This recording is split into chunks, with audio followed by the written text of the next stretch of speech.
dipersembahkan oleh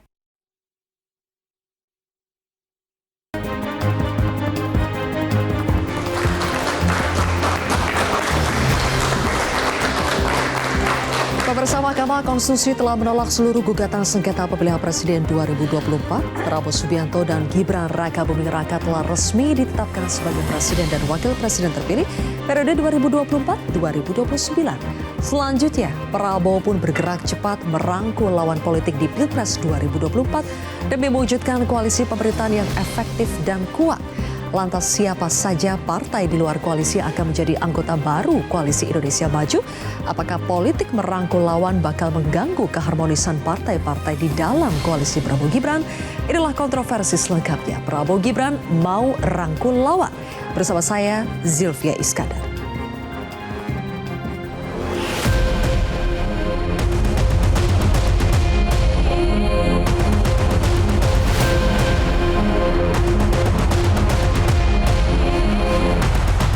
Kontestasi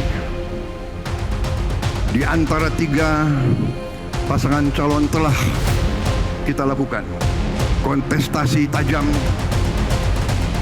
debat, kadang-kadang panas.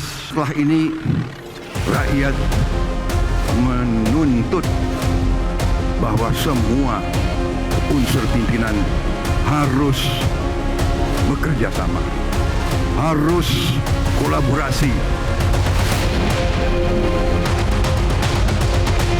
Harus diterima karena tidak ada upaya hukum lain, makanya ini final and binding. Suka tidak suka, mau tidak mau harus diterima hasil akhir ini. Lawan di dalam pemilu dan pilpres adalah teman dalam demokrasi. Kami membedakan antara lawan dengan musuh. Kalau musuh saling menghabisi, kalau lawan saling menguatkan.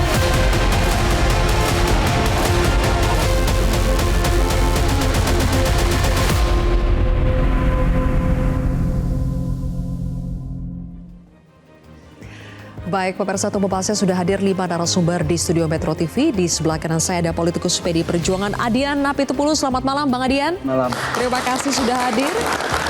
Berikutnya ada Direktur Eksekutif Parameter Politik Indonesia, Mas Adi Praitno. Terima kasih sudah hadir. Dan di sebelah Mas Adi ada Ketua DPP PKB, Mbak Lulu Nur Hamidah. Mbak Lulu. Di sebelah kiri saya sudah ada Wakil Ketua Umum Partai Gerindra, Rahayu Saraswati. Mbak Sarah, terima kasih sudah hadir. Dan juga sudah ada Wakil Ketua Umum Partai Golkar, Nurdin Halid. Bang Nurdin, terima kasih sudah hadir di kontroversi semuanya.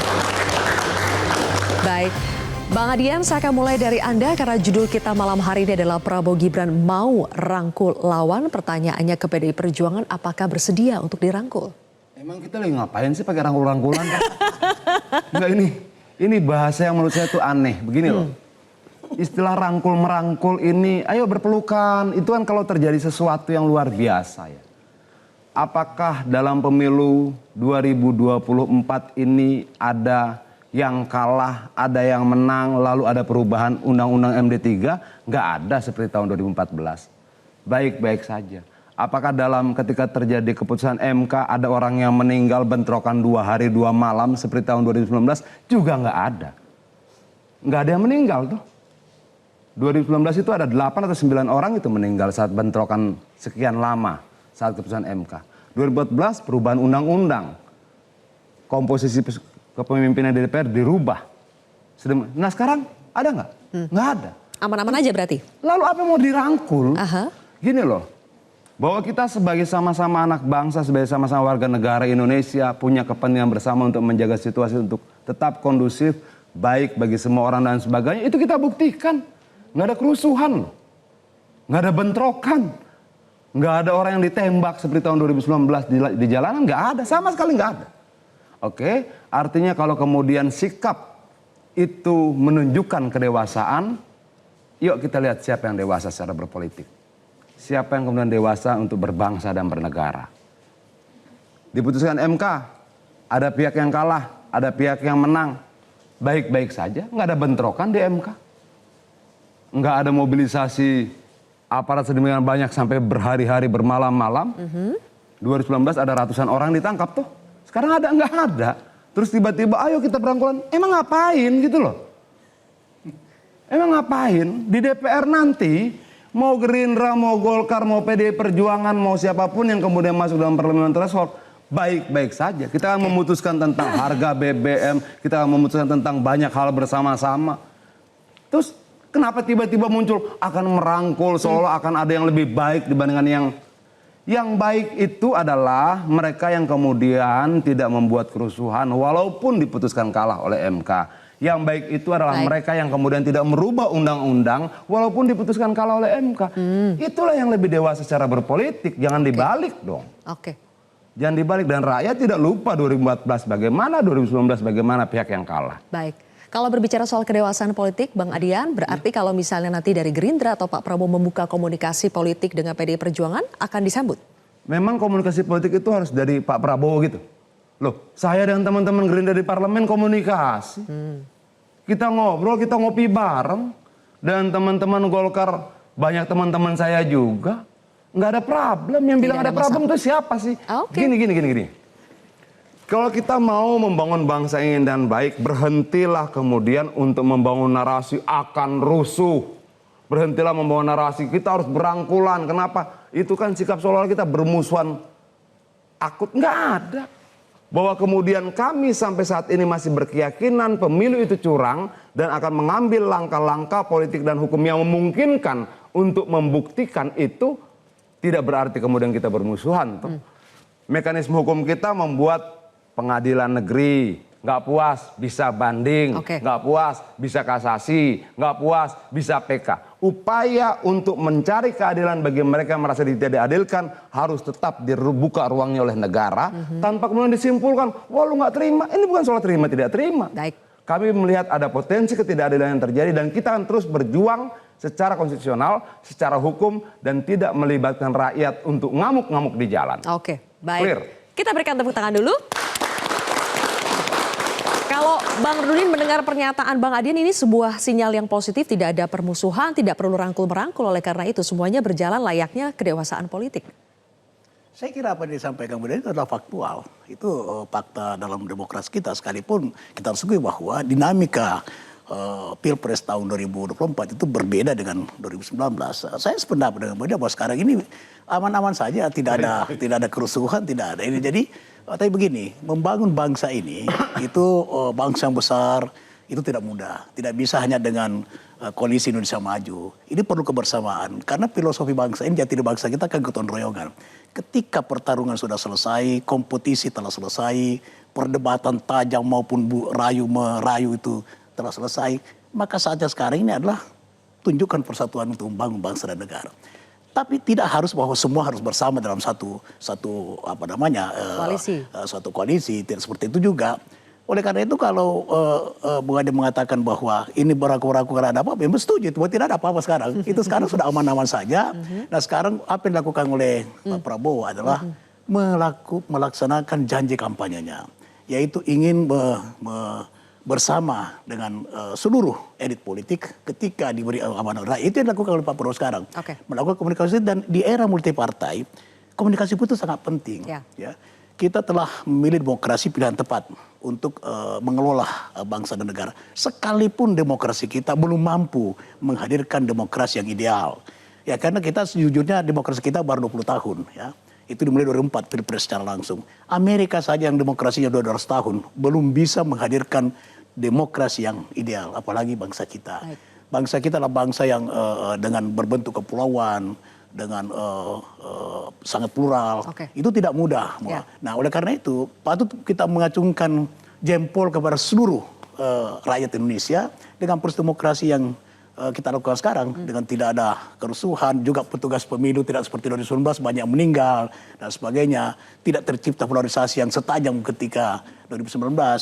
Oleh karena itu maka sekarang ini perlulah para elit politik untuk bersama-sama memandang bangsa ini, membangun bangsa ini, sekaligus memberikan sinyal positif kepada proses demokrasi di negara luar. Bahwa Indonesia ketika selesai demokrasinya, mereka bersatu untuk membangun negerinya. Baik, Bang Adian, kalau tidak ada permusuhan, tidak ada masalah seperti yang terjadi pada pemilu-pemilu sebelumnya, sebetulnya apakah itu berarti sebuah sinyal positif juga bahwa PDI Perjuangan itu terbuka saja untuk bisa berkomunikasi, apalagi sampai harus berkoalisi dengan pemerintahan baru nanti? Begini loh, kenapa kemudian damai itu berarti kita harus duduk di satu meja yang sama? Memang kalau mejanya berbeda, lalu kita berarti tidak mesra gitu?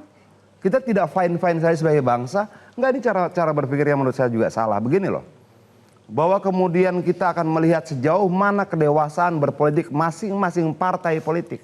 Kita lihat nanti di pilkada. Apakah kemudian konflik itu diturunkan sampai pilkada atau tidak? Itu loh. Kan akan ada banyak ujian. Orang mengatakan bahwa tidak ada penguji yang lebih setia daripada waktu. Kita akan lihat nanti. Mau nggak PDI Perjuangan kemudian membangun koalisi bersama dengan Gerindra, dengan Golkar di pilkada? Bisa nggak? Yang nolak siapa? Ya kita lihat dong. Artinya siapa yang kemudian mau membangun bangsa yang baik akan terlihat dari keputusannya. Problem pilpres ya selesai di pilpres. Jangan turun ke pilkada, jangan turun ke tingkat bupati, jangan turun tingkat wali kota. Nah kita akan lihat siapa yang punya kelegoan sikap seperti itu. Iya dong. Dan rakyat akan melihat ini kan. Gampang saja bagi saya. Artinya gini, semua orang bisa berbicara baik. Problemnya bisa nggak bertindak baik. Nah kita lihat nanti di pilkada. Kita lihat bagaimana sikap PDI Perjuangan ketika kemudian harus berkoalisi dengan Golkar misalnya. Bisa nggak? Oh bisa. Dan Gerindra misalnya, bisa nggak? Bisa. Itu loh. Kenapa kita tidak mau problem ini menjadi problem setiap orang sepanjang waktu? Enggak. Tapi itu tidak menghentikan kita untuk terus berupaya mencari keadilan dengan berbagai macam cara. Yang konstitusional tentunya. Ya, baik. Mbak Rahayu kita lihat setelah putusan MK, Pak Prabowo bergerak cepat, sudah bertemu dengan Gus Imin, hari ini kembali bertemu dengan Pak Surya. Apakah ini artinya Pak Prabowo memang mau cepat, mengambil langkah cepat untuk membentuk koalisi yang kuat dan efektif, artinya menambah anggota baru dalam koalisi? Jadi ini ada beberapa kata yang harus kita luruskan dulu nih. Tapi yang pertama tentunya ini bukan hal yang mengagetkan seharusnya. Sikap beliau sangat konsisten. Tadi yang disampaikan memenuhi apa yang menjadi janji beliau bahwa beliau mau membangun sebuah semangat persatuan gotong royong yang artinya dari awal bahkan beliau kampanye pun selalu menyatakan pintu selalu terbuka dan kita mau untuk menjalin komunikasi yang baik dengan semua pihak. Selesai masa pemilu, selesai pilpres, tentunya kita harus mulai melihat ke depan, ya kan? Dan itu artinya, dan ini mohon maaf kalau misalkan menjadi kaset rusak, tetapi beliau selalu menyampaikan dan itu sudah mendarah daging kepada semua kadernya, 1000 kawan terlalu sedikit, 1 lawan terlalu banyak. Tentunya itu bisa diinterpretasikan dengan masing-masing, tetapi satu hal yang tadi dari pertanyaan misalnya soal kata koalisi. Ya kan, kalau di sini mau itu dibilang merangkul, mau itu dibilang membangun semangat gotong royong, mau itu membangun persatuan. Intinya adalah bahwa beliau mau untuk kita sama-sama memikirkan masa depan. Apakah artinya ada yang tetap di oposisi atau semuanya menjadi bagian dari pemerintahan? Saya rasa ya kami yang pernah ada di oposisi bukan berarti kami terus menghentikan segala upaya dari pemerintah untuk membangun bangsa ini. Jadi kalaupun ada teman-teman dari partai-partai lain yang mengambil sikap untuk oposisi, itu pun bukan berarti mereka terus istilahnya berseberangan. Tapi menjadi check and balance itu pun juga bagian dari hal yang penting dalam demokrasi. Dan itu yang banyak dari generasi muda, Gen Z, milenial, teman-teman saya, adik-adik saya yang mungkin lupa. Indonesia ini demokrasinya masih lumayan muda. Ya, jadi kita memang masih harus membentuk dan selalu evaluasi apa sih bentuk demokrasi, pengambilan keputusan, musyawarah yang tepat untuk bangsa Indonesia ini. Dan sesuai dengan semangat Pancasila dan Undang-Undang Dasar 1945. Kalau begitu. Mas Adi, untuk lebih memperjelas sebetulnya peta politik komposisi pemerintahan baru nanti akan seperti apa? Siapa partai yang paling berpeluang sebetulnya untuk bertambah menjadi masuk ke dalam koalisi Indonesia Maju dan mana yang tidak? Saya kira kalau kita melihat kecenderungan sampai hari ini, ada dua partai politik yang secara tegas ingin membangun kerjasama politik dengan Prabowo Gibran ya. Pertama PKB 2 hari yang lalu, dan kemudian hari ini Nasdem dengan Pak Surya Paloh yang secara tegas menurut saya declare bahwa pilihan bergabung dengan Prabowo adalah pilihan Surya Paloh dan pilihan Nasdem.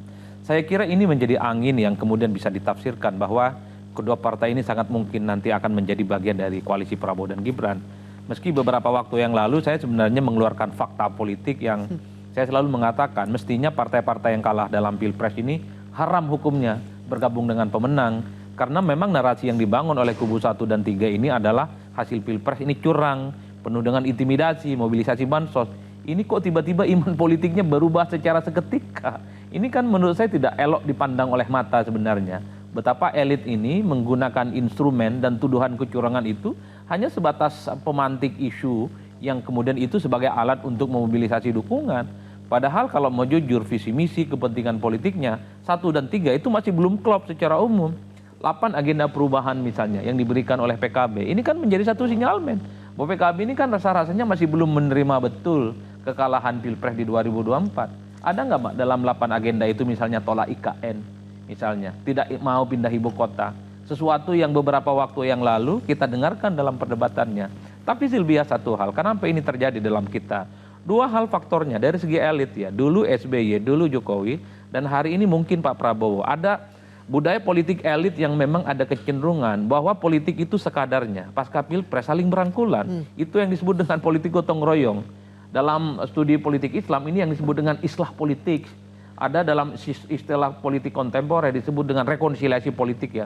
Tapi apapun judulnya, di antara elit ini dari dulu berkawan, saling bersaing, sekalipun beda partai. Mereka ini sebagai upaya untuk memunculkan tokoh-tokoh dari berbagai sumber.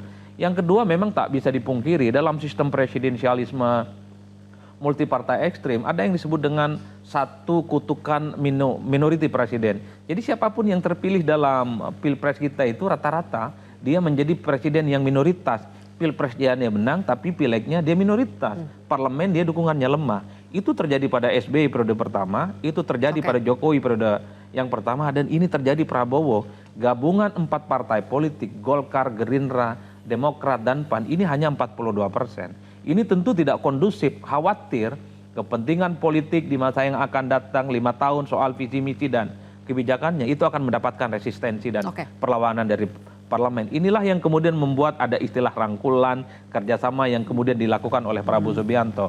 Dan saya kira sesederhana itu saja politik kita. Jadi kalau Bang Adian ngomong, apa sih yang rangkul-rangkulan? Ya betul, memang tidak ada kerusuhan dan huru-hara. Tapi kalau saya melihat secara umum, ini supaya kebijakan politik Prabowo dan Gibran 5 tahun nggak ada yang protes, sudah itu saja. Ya? Semua kebijakan politiknya itu disetujui, aman dan nyaman. Sehingga visi misi, keinginan, apa yang disampaikan selama dalam masa kampanye itu bisa diwujudkan secara tuntas tentang hilirisasi, makan gratis, tentang susu gratis dan seterusnya. Supaya ini tidak terjadi seperti 2014 ketika Jokowi awal-awal jadi presiden.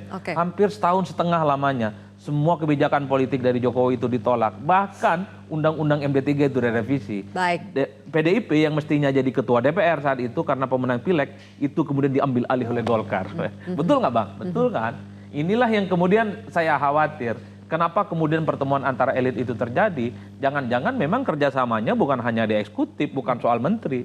Tapi juga ada faktor lain. Misalnya soal komposisi di DPR, mungkin soal alat kelengkapan di parlemen, itu mungkin juga bagian dari bentuk kerjasama. Sehingga komunikasi antara elit itu bisa dilakukan. Oke, kita berikan tepuk tangan dulu. Kalau begitu untuk PKB kerjasama politik seperti apa? Mau di dalam pemerintahan atau di luar pemerintahan? Dijawab nanti Mbak Lulu, kita jeda dulu pemirsa, kontroversi kembali sesaat lagi.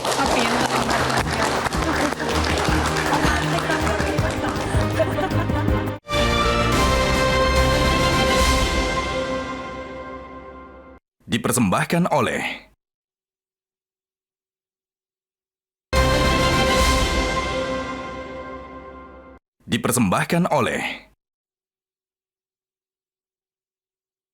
Saya menerima tadi penyampaian pernyataan bahwa PKB ingin terus bekerja sama dengan Gerindra, dengan Prabowo Subianto untuk mengabdi demi kepentingan rakyat kita semuanya.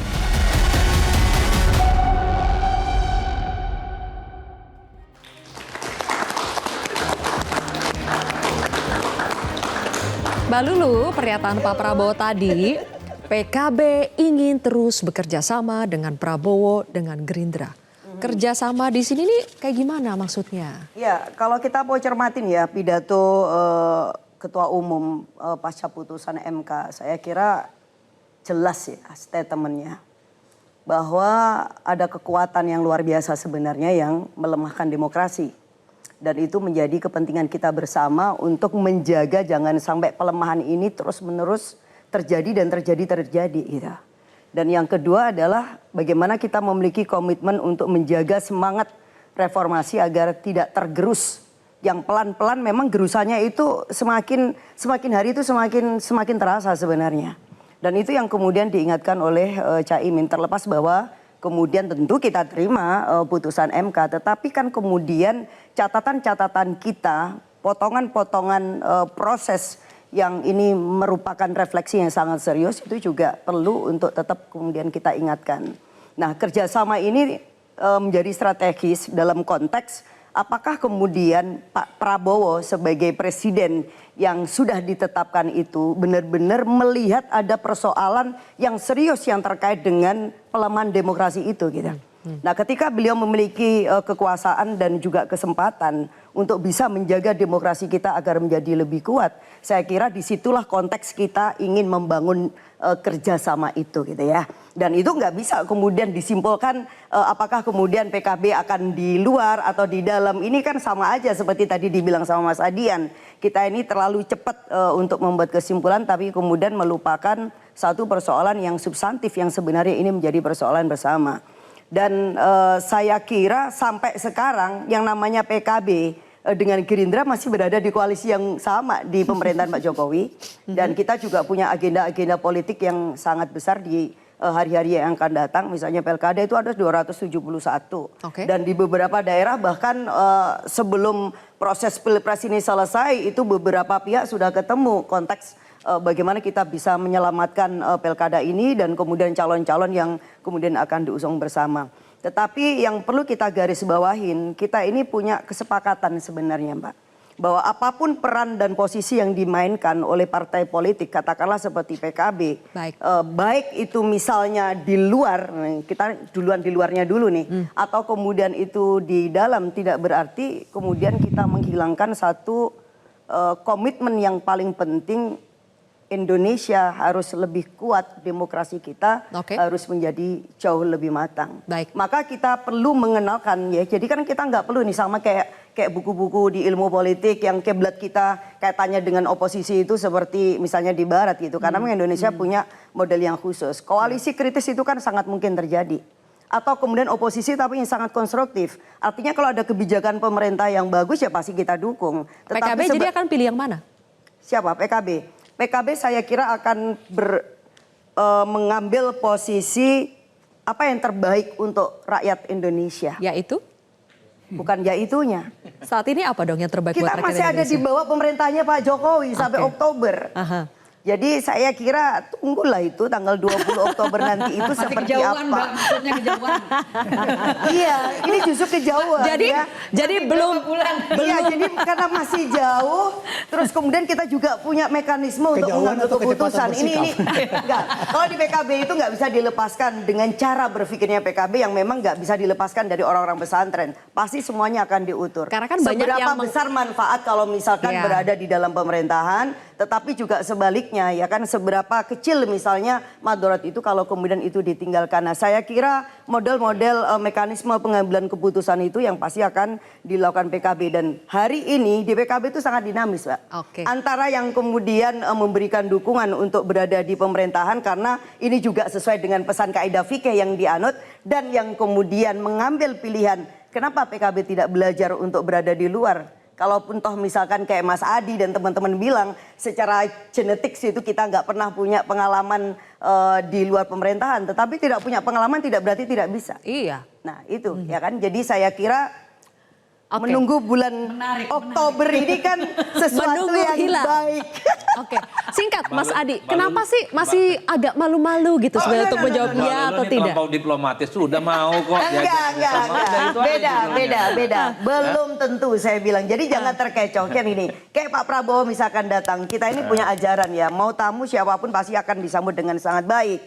Dan kemudian konteks kerjasama lagi-lagi juga tidak berarti kemudian di sana. Tetapi saya juga menolak misalkan narasi-narasi yang terkait dengan persatuan kalau kemudian itu dimaksudkan agar tidak ada suara kritis ya di luar pemerintahan. Nah ini juga nggak benar. Saya begini Sylvia, saya ingat PDIP waktu kalah pemilu ya, langsung menyatakan apapun yang terjadi pada hasil keputusan KPU dan Mahkamah Konstitusi, iman politiknya tetap di luar dan menjadi oposisi.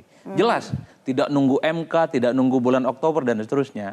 Itu juga dilakukan oleh Prabowo Subianto 2014 yang lalu. Setelah kalah dari Jokowi, mengatakan siap memimpin partai politiknya di barisan oposisi. Pidato Caimin Dan setia itu tegas, dengan jalan perubahan. Itu yang paling penting. Nah, itu cocok. Nah, cuman publik ini kan inginnya hitam putih, oposisi atau di dalam, kan itu saja sederhananya. Kalau melihat tanda-tanda politiknya, kayaknya juga tertarik tuh menjadi bagian di dalam. Partai politik itu punya rule of the game-nya. Nah itu penting ya. Jadi karena ini kan bukan pikiran-pikiran individu, jadi saya kira kita hargai proses itu. Tapi yang paling penting dan kita juga sangat percaya setia terhadap jalan perubahan, itu adalah statement dan juga sikap politik yang diambil oleh ketua. Kita hargai dulu, kita berikan tepuk tangan. Bang Adian, karena tadi kita sih berharapnya di luar aja PKB. Mas Adi sudah menyatakan bahwa kalau PDI Perjuangan harusnya bisa seperti PDI Perjuangan yang iman politiknya sudah mengatakan dengan tegas bahwa akan menjadi oposisi. Memang iya, Bang Adian, sudah tegas itu akan menjadi oposisi. Kita itu pernah gini, Mbak ya. Apa sih yang bisa menjawab tentang seseorang, tentang semua organisasi? Periksa sejarahnya. 97 kita tidak ikut pemilu. 99 kami tidak punya menteri. Kami tidak punya anggota DPR RI. Kami tidak punya DPRD provinsi dan kabupaten. Tidak punya orang di mana-mana dan kita terus bertarung. Kita terus bertarung bahkan dalam ketiadaan sekalipun. Dan kita buktikan 99 kita menang. Oke? Kalau kemudian ada pertanyaan bagaimana dengan sikap PDI Perjuangan, berapa kali PDI Perjuangan dalam posisi oposisi dan tetap bertahan sampai sekarang. Kita pernah menjadi bagian dari kekuasaan? Pernah. Ya. Kita pernah menjadi oposisi? Pernah. Oke. Apakah kemudian bagaimana kita akan ke depan segala macam? Kalau kita lihat dari pelajaran sejarahnya, potensi kita menjadi oposisi jauh lebih besar. Saat ini jauh lebih besar. Dan kita biasa-biasa aja. Oke, untuk di pemerintahan Prabowo Gibran lebih besar potensinya menjadi oposisi. Yang saya lihat seperti itu dari sejarahnya. Tapi belum pasti. Kenapa? Karena persoalan kita adalah bagaimana membangun bangsa ini. Apakah kemudian demokrasi bisa menjadi lebih baik ketika semuanya bergabung atau adanya oposisi? Menurut saya kalau ada oposisi. Dan sampai hari ini Mbak ya, tidak ada larangan dari partai jangan perjuangan angket. Sampai sekarang tetap dilepas kita. Kita tetap siap untuk seluruh pertarungan politik apapun. PKB udah tanda tangan loh Mas angket. Kita juga kita sudah. Tunggu ya. Oke, kalau gitu kayak kita gabungin. Nama-namanya sudah ada, semuanya sudah diinventarisir, tinggal menunggu perintah ketua umum. Oh, tinggal perintah. Kalau PKB udah ada perintah loh, ya kan? Sebentar dulu. Tapi kalau kemudian misalnya kita anggap itu lebih baik secara politik untuk membongkar kecurangan yang mungkin tidak bisa dibuka oleh MK, kita lakukan. Nah, sampai hari ini nggak ada larangan untuk menyetop itu, nggak ada. Clear. Itu loh. Tapi kita punya kebutuhan berikutnya apa? Pilkada. Kita harus persiapkan itu. Kenapa? Agustus sudah pendaftaran toh? September. Agustus pendaftaran. Agustus September. Penjaringan sudah mulai kan? Iya, penjaringan sudah mulai. Agustus kalau tidak salah sudah mulai pendaftaran. Nah, kita harus bicara itu juga. Indonesia ini di dalamnya ada Bojonegoro, ada Aceh, ada segala macam. Jangan persoalannya kemudian pilpres lagi. Ada problem-problem kebangsaan ke depan yang harus kita siapkan sekarang. Jangan kemudian artinya kalau lu tidak bergabung dengan kita berarti lu tidak ingin membangun bangsa ini sama-sama. Kata siapa? Jangan ajari kita tentang bagaimana membangun bangsa. Kita pernah menang, kita pernah kalah, dan kalah tanpa marah-marah, kalah tanpa bentrokan, kalah tanpa keos, tanpa merubah undang-undang satu kata pun, satu titik koma pun. Baik. Menarik, Bang Nurdin. Jadi kita masih punya agenda-agenda nasional ke depan, tapi di sisi lain Bang Adian mengungkit lagi isu hak angket yang belum tentu akan ditiadakan, tapi ini bolanya masih dibuka. Maksudnya opsinya masih terbuka untuk menggulirkan angket atau tidak. Sementara sudah ada agenda-agenda nasional ke depan. Pendapat dari Golkar sebaiknya? Angket itu kan hak konstitusional. Itu bukan sesuatu yang dilarang. Itu terserah daripada prinsip masing-masing daripada anggota legislatif. Tapi begini, apa yang dilakukan Pak Prabowo sekarang itu adalah kesadaran yang tinggi oleh beliau bahwa membangun bangsa ini dibutuhkan stabilitas sosial politik. Itu sebetulnya inti. Jadi ada niat yang tulus, kesadaran yang tinggi bahwa untuk membangun bangsa ini perlu daripada kestabilan sosial politik. Nah, kita menghadapi ancaman global yang luar biasa, krisis energi, krisis iklim, krisis pangan dan sebagainya. Kalau di Indonesia tidak tercipta stabilitas sosial politik yang baik, maka itu akan berpengaruh kepada kondisi sosial, stabilitas sosial kita di era global. Nah, oleh karena itu maka ke depan ini saya setuju dengan Bung Adian bahwa ke depan ini untuk pilkada jangan turun ini peristiwa yang terjadi di pusat. Itu setuju itu. Kenapa? Ya, karena Golkar koalisi dan PD Perjuangan bisa saja, bisa. Karena kita baru memang dewasa membangun demokrasi kita yang multipartai. Nah, multipartai itu perlu kolaborasi, perlu termasuk PDIP dengan Gerindra. Ya, jadi betul. koalisi itu tidak hanya di Pilpres. Ya. Di pilkada dibutuhkan koalisi. Kerjasama Kecuali politik ada membangun partai Indonesia. yang tidak perlu koalisi, bisa mencalonkan sendiri. Ya, Nah, itu pun perlu ada teman gitu. Ya. Yang memenuhi syarat saja sesuai dengan ketentuan, itu perlu ada teman, perlu ada koalisi. Ya. Apalagi yang tidak memenuhi syarat, pasti berkoalisi. Nah, berkoalisi semua partai yang ada kursi di DPR itu adalah memiliki hak yang sama untuk mencalonkan daripada figur-figur yang dianggap mampu untuk membangun sebuah daerah. Jadi dan itu tidak linear.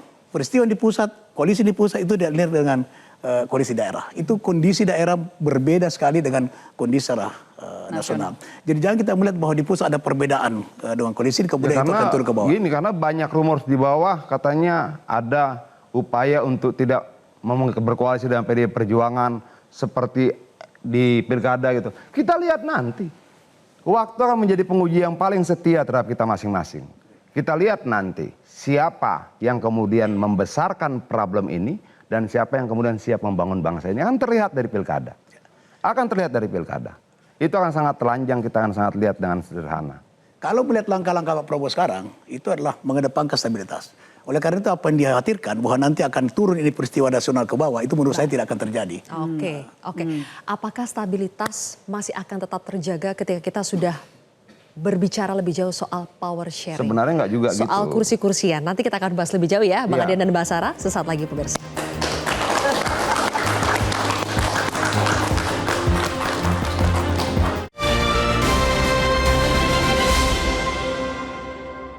Persembahkan oleh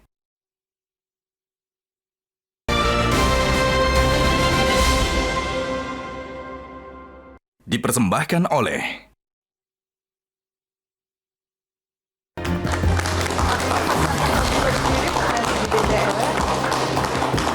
Baik, Mbak Sarah, mari kita bicara sekarang lebih konkret spesifik soal bagi-bagi kue kekuasaan. Biasanya kalau ada tambahan partai yang masuk, berbicara soal power sharing ini kan tidak terhindarkan. Bagaimana supaya bagi-bagi kue kekuasaan ini adil buat semuanya bisa happy, akan berdasarkan apa pembagian kue kekuasaan itu? Kocok ya.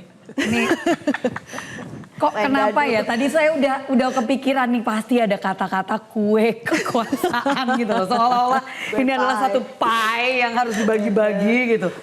Enggak gini, jadi kembali lagi semangat membangun bangsa bersama-sama dengan semangat gotong royong itu bukan berarti bagi-bagi kue. Seolah-olah bangsa ini bisa dipotong-potong terus ya kamu yang bagian situ, kita yang bagian sini.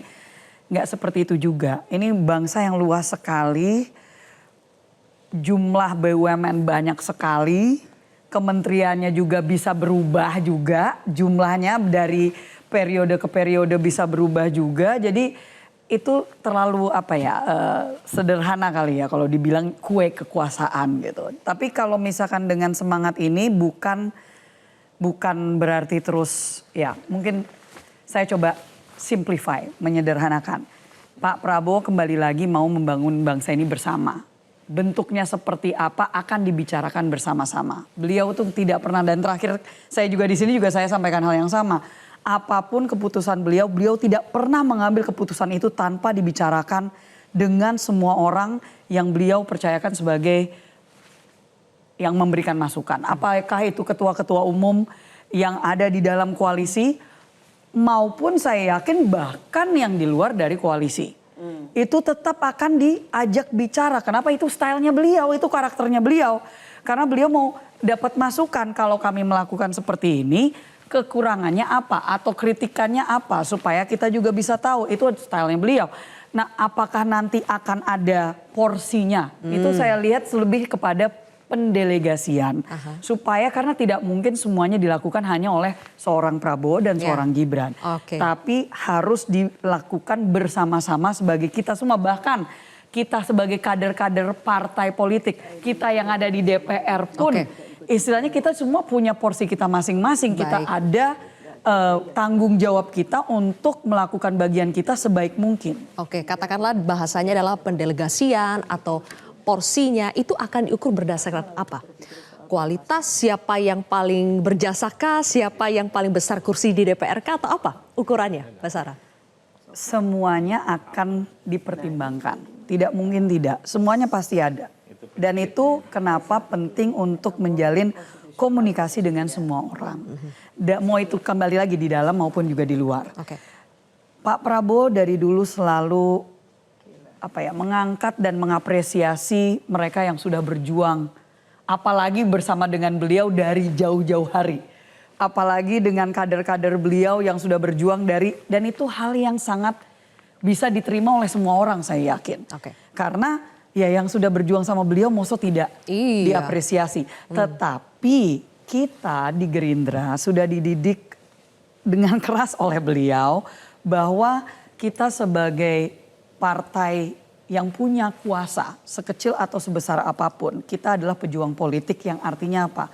Harus siap untuk bekerja sama dengan siapapun. Bahkan jika itu artinya kita harus mengorbankan porsi, kalau dikatakan dalam bahasa politik, porsi kekuasaan gitu ya. Kita yang penting bagaimana untuk membangun bangsa ini. Menolak pembagian kue tapi pakai istilah porsi. Ya, kalau misalkan dalam tanda kutip Bang, sama aja. Kita mau menyesuaikan dengan bahasa politiknya. Artinya itu mengidentikan bangsa ini sebagai sebuah makanan yang harus dibagi-bagi. Satunya pakai istilah kue, satunya pakai istilah porsi. 1 porsi, 2 porsi, 3 porsi. Tapi begini, tapi begini, apapun yang kita bicarakan hari ini, malam ini dalam forum terhormat ini akan kita uji dalam prosesnya. Bisa kita bilang saya mau merangkul semuanya. Ada nggak pembersihan di banyak tempat terhadap mereka yang tidak mendukung Prabowo? Ada. Di beberapa BUMN sudah diganti. Yang sudah diidentifikasikan bukan. Dan itu berlanjut terus nggak? Kita lihat nanti. Sampai pilkada nggak? Kita lihat nanti. Artinya semua kata-kata kita akan diuji oleh waktu. Tapi begini, Bang Nurdin. di dalam era multipartai seperti sekarang ini, power sharing itu sebuah kebutuhan. Tapi tidak identik dengan bagi-bagi kue. Nah, power sharing itu adil. Tapi itu tidak bagi adil. porsi apa bagi kue? Bukan bagi kue. Bagi porsi. Power sharing itu adalah sebuah kebutuhan, ya.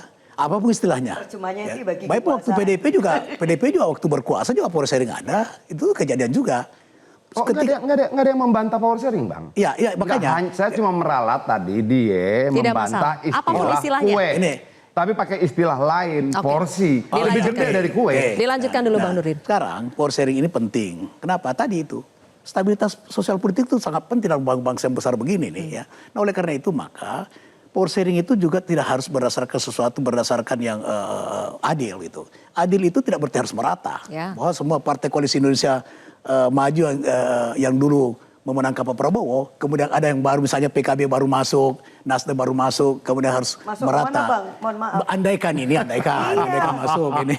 Kita menerima Pak Prabowo tamu kita yang terhormat, apalagi presiden yang ditetapkan itu kehormatan. Pak Prabowo kan diundang, bukan datang sendiri kan, diundang kan oleh PKB kan. Tanyakan sama beliau. Diundang kata Pak Prabowo. Diundang kan kata Pak Prabowo. Oke, intinya apa Bang Nurdin? Ketika Nasdem kan beliau datang. Gitu. Kalau ini, nah itu ada perbedaan gitu. Jadi power sharing sebaiknya Bang Nurdin itu ukurannya apa? Tetap juga harus objektif dan itu adalah merupakan hak prerogatif presiden. Ya.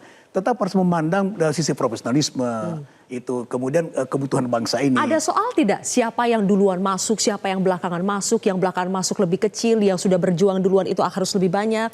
Golkar sempat minta 5 Menurut kan? saya kalau Golkar sih tidak mempersoalkan itu. Karena Golkar dari awal sudah menyampaikan bahwa kita akan menyerahkan sepenuhnya kepada Pak Prabowo. Artinya kalau Golkar tidak diajak, tidak dapat kursi kabinet juga no problem dong. Tapi sudah minta minimal 5 waktu itu Bang Nurdin. Dan itu tidak mungkin Pak Prabowo ya. Tentu Pak Prabowo juga pasti tidak adil namanya kalau tidak memberi jatah kepada kepada Golkar. Ya, artinya keadilan itu Golkar itu yang adalah berapa paling jatahnya. terdepan sebetulnya di dalam bergabung dengan Pak Prabowo. Ya, ketika koalisi KIB itu di mana P3 sudah bergabung ke PDIP.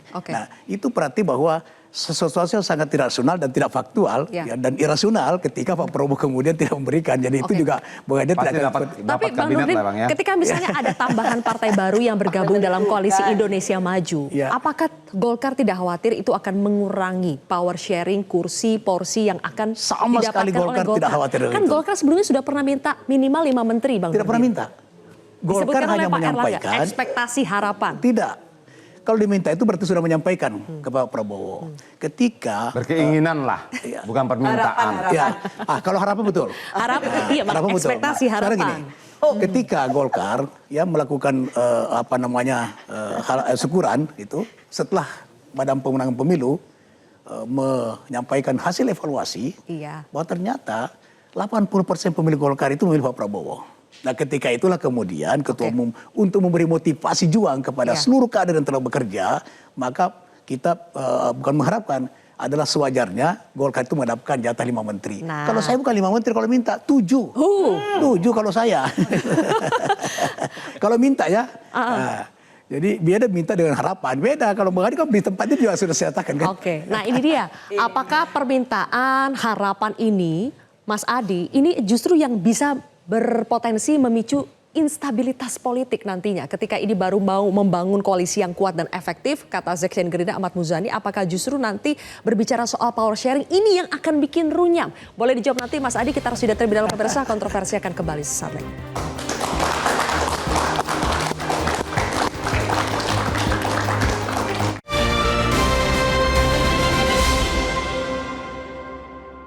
Dipersembahkan oleh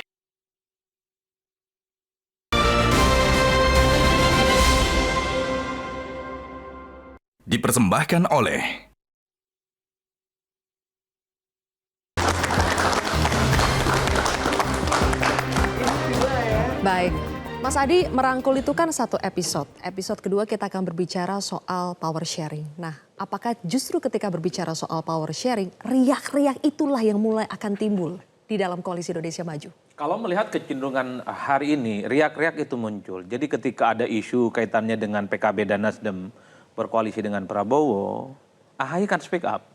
Jangan hanya soal koalisi, ini bukan hanya soal koalisi besar ataupun kecil, tapi harus diuji kesetiaan mereka. Ini kan menurut saya adalah satu sikap politik yang nggak bisa dibantah.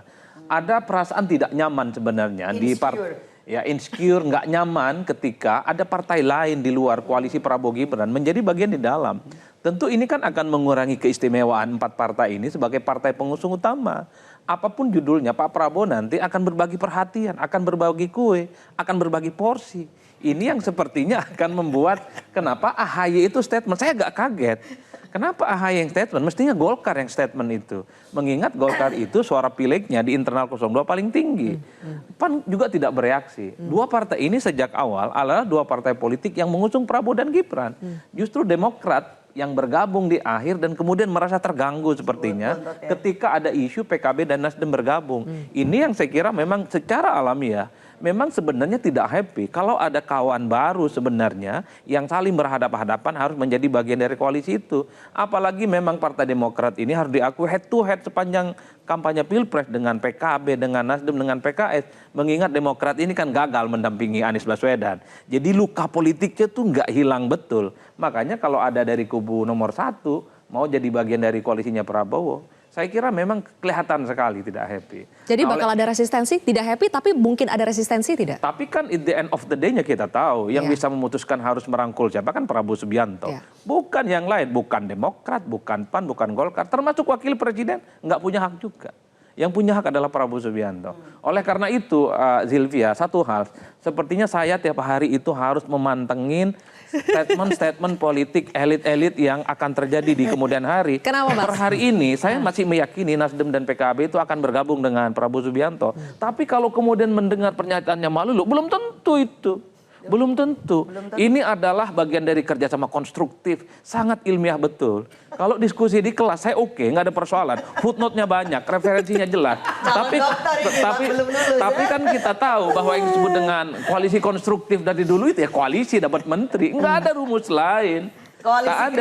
Tak ada rumus lain, kan itu yang kemudian terjadi. Dan itu terjadi sejak 2004 SBY jadi presiden dan terjadi sejak Jokowi periode kedua jadi presiden. Dulu kalah atas nama kebangsaan, kemudian misuh-misuh, ada kemudian huru-hara. Bagian dari koalisi jadi menteri kok. Oleh karena itu saya kenapa mengutip PDIP 2009 misalnya. Apapun yang terjadi kalau kalah pilpres oposisi itu tegas. Bukan karena ada sesuatu yang disembunyikan. Per 2014 ketika Prabowo dan Gerindra kalah dari Jokowi mengatakan apapun yang terjadi kalau kalah pilpres oposisi. Enggak ada judulnya bergabung dengan pemenang. Per hari ini partai-partai yang kalah di pilpres nggak ada iman politiknya yang tegas.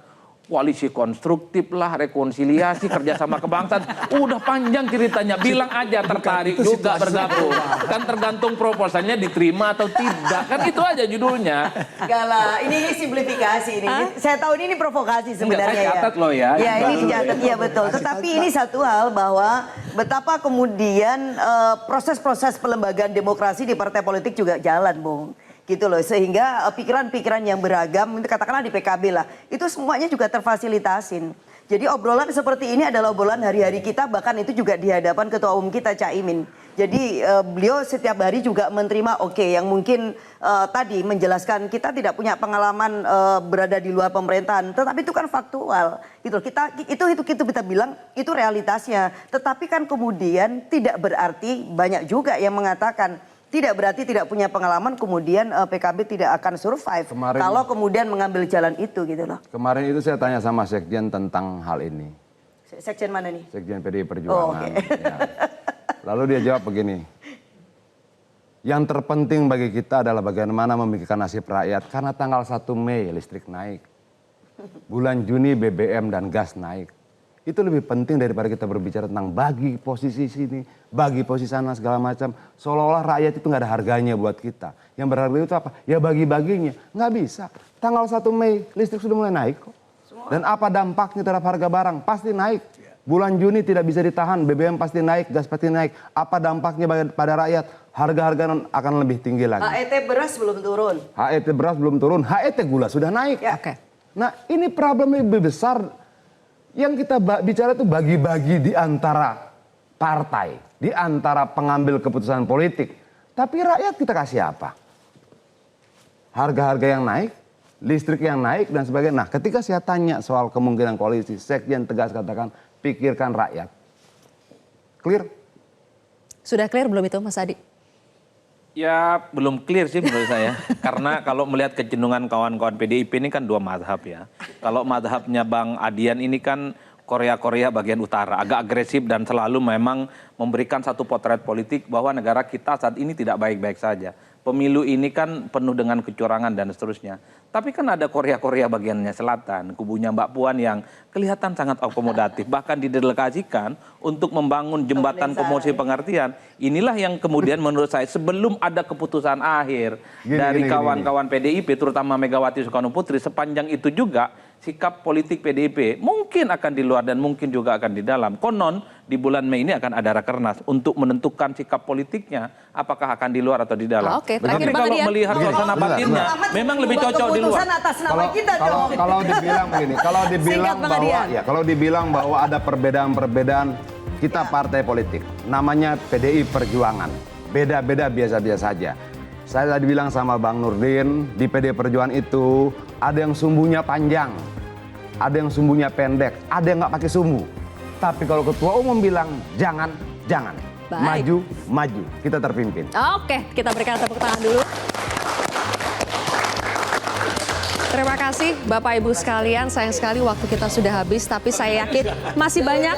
Terbang dari Bali. Terima kasih sudah terbang dari Bali. Terima kasih, nanti kita akan bahas lagi di episode-episode berikutnya ya, karena dinamika politik pastinya masih akan terus berlanjut. Terima kasih pemirsa, saya Zilvia Iskandar pamit undur diri, sampai jumpa.